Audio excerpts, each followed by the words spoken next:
বিসমিল্লাহির রহমানির রহিম। আসসালামু আলাইকুম প্রিয় ভিউয়ার্স, আশা করি মহান আল্লাহর রহমতে যে যেখানে আছেন ভালো আছেন, সুস্থ আছেন। সবার সুস্থতা কামনা করে আরও একটি ভিডিও নিয়ে আসছি আপনাদের জন্য। বশীকরণ, তীব্র বশীকরণ দূর থেকে করতে পারবেন। যত দূরে থাকুক আপনার ভালোবাসার মানুষ, আপনার বাড়িতে বসে আপনি করতে পারবেন। কোনো কবিরাজ বা কোনো মানুষের সাহায্য নিতে হবে না ইনশাআল্লাহ।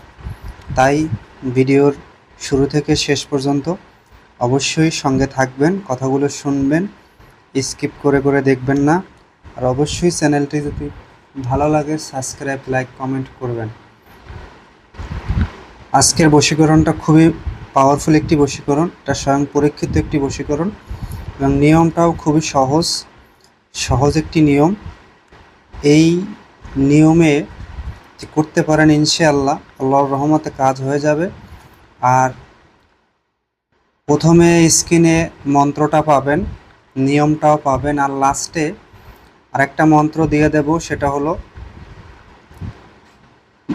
প্রাণ প্রতিষ্ঠা করার মন্ত্রটা লাস্টে, ভিডিওর শেষে লাস্টে পাবেন প্রাণ প্রতিষ্ঠা করার মন্ত্র।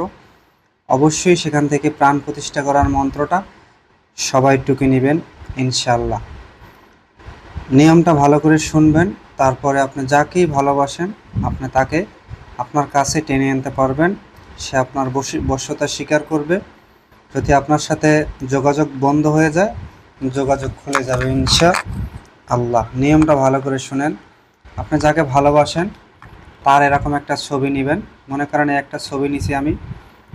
এই ছবিটা নেওয়ার পরে এই ছবিটা প্রথমে একটা ছবি নেবেন, পূর্ব দিকে মুখ করে বসবেন, ধূপকাঠি মোমবাতি জ্বালাবেন এবং ধোয়া কাপড় পরবেন।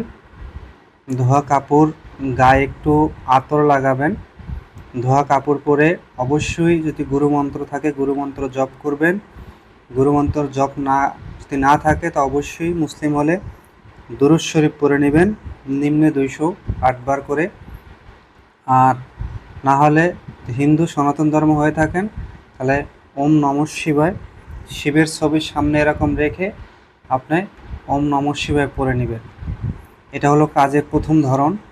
দ্বিতীয় ধরনটা হলো 3টা তুলসী পাতা সংগ্রহ করবেন এবং একটা গোলাপ জল সংগ্রহ করবেন।